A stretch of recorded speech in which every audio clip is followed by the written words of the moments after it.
I checked out both Samsung Notes and Notein.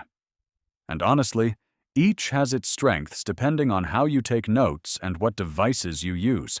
Samsung Notes feels natural if you own a Samsung phone or tablet.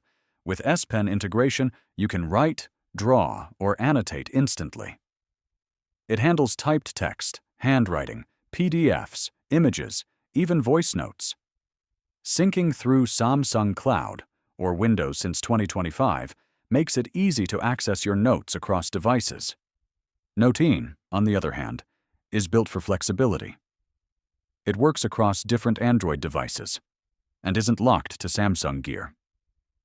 It offers a more customizable system, unlimited canvas or A4-style notes, custom templates, and more layout freedom. Many users like that it's more cross-platform friendly and less tied to one brand. That said, Notein has some drawbacks. Some users report missing features, e.g. limited text box editing, weaker audio or voice note support, and occasional sync or export bugs. Meanwhile, Samsung Notes' main downside, it works best only if you're in the Samsung ecosystem. On other phones or devices, you might lose features or sync. So here's the short take.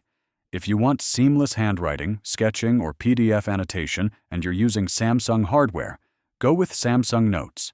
If you want cross-device flexibility, custom layout features, or you aren't on Samsung gear, Notein might suit you better, as long as you're okay with some rough edges.